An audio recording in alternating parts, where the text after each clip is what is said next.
Here we have a 3D printed puzzle and the base. Let's see if we can solve it.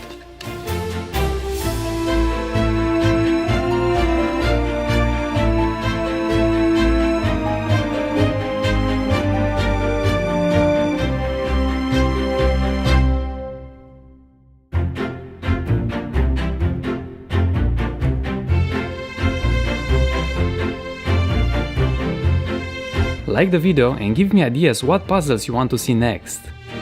And see you tomorrow!